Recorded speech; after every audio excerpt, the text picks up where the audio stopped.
This essay example, as well as thousands of others, is available in text format on our website for free and without registration. Simply Google IvyPanda Free Essays. Locke and Hobbes' views on state of nature. Introduction. The state of nature, in political philosophy, is a term used in social contract theories to refer to the hypothetical condition that preceded governments. In a broader sense, state of nature can be described as the condition before rule of positive law comes into being, thus it is a synonym for anarchy. State of nature is fundamental in social contract theory since people seek to be governed by persons in higher authority in order to maintain their social stability. Hobbes and Locke were among the few philosophers who contributed immensely to the concept of state of nature. They were both natural law and social contract theorists who lived in the same era, but had different views and arguments on the state of nature, justification of governments and the motives to move out of the state of nature. All other natural law theorists, except Hobbes, assumed that man was a social animal by nature. On contrary, Hobbes assumed very different conclusions and was infamous for several other unconventional results in mathematics and physics. Differences. Thomas Hobbes wrote in his greatest work Leviathan that nothing could be as worst as life without the state protection. As a materialist, he borrowed a lot from the principle of conservation in motion from Galileo's theory. He noted that an object is eternally supposed to be in motion unless someone disturbs it. Using the principle of conservation of motion, he argued that human beings are perpetually seeking for new things. In addition, stated that life itself is in a state of motion and can never be enjoyed without desire to move. He argued that it is only through the search of well-being that human beings go to war with one another, and that the fear of death is the only leading factor to the creation of a state. The state of nature is pictured by Hobbes as a state where all are at war with each other. The search for felicity results to men constantly trying to aggravate their power. According to Hobbes, human beings are made equal by nature, since what they possess is equal in terms of strengths and skills. He argued that the weakest has strength enough to kill the most formidable, either by secret maneuvers or by coordinating with others.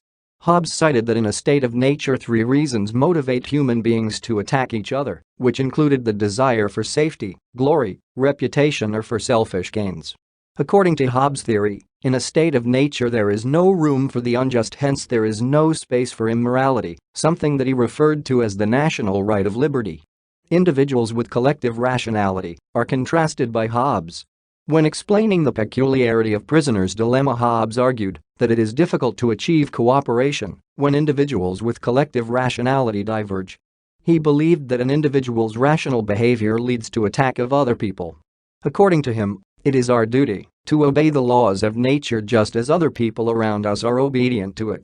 In cases where an individual feels endangered by other people's standing, in just an occasion, one is termed as acting jealously.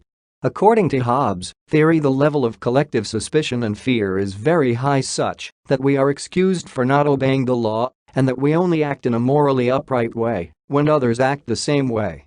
Hobbes assumes that one concedes his rights to the government in return for life. To him, the role of the society is to direct creation of state and a reflection of the will of the ruler, and that whatever the state does is just by definition. On the contrary, Locke's views and arguments differ a lot when compared to Hobbes.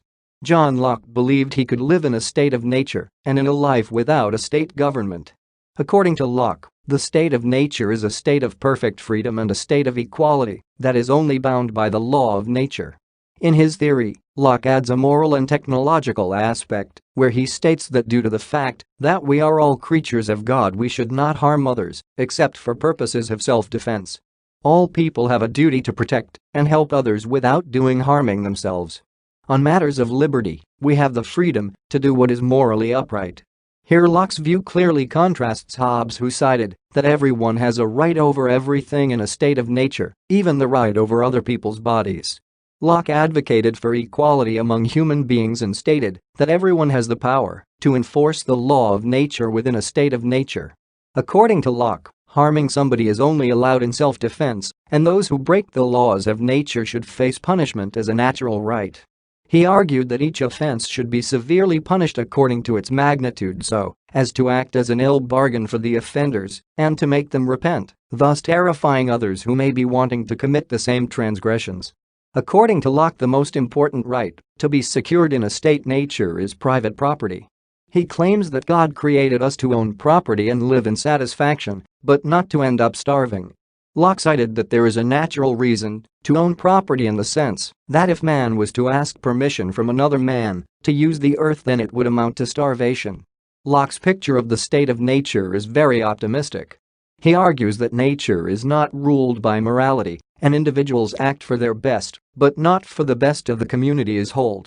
According to Locke, the reasons that led to creation of states were increase in resource scarcity and the invention of cash, that is, a means of non-perishable exchange.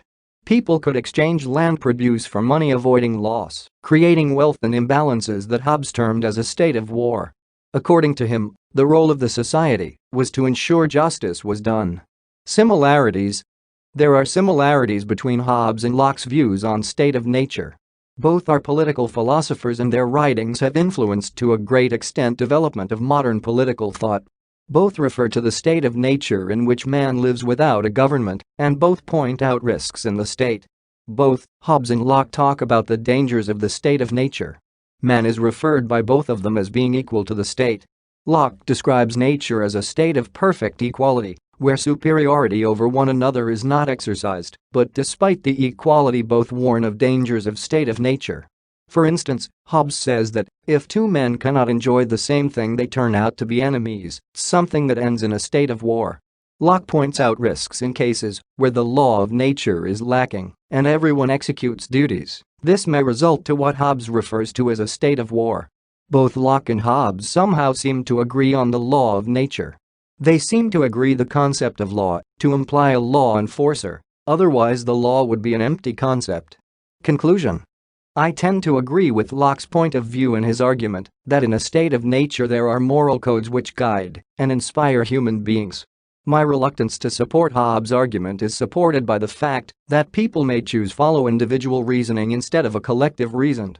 However, Locke's law of nature is somehow weak since it requires somebody to enforce it, and his argument that everybody is empowered may not be true and may result to what Hobbes termed as state of war.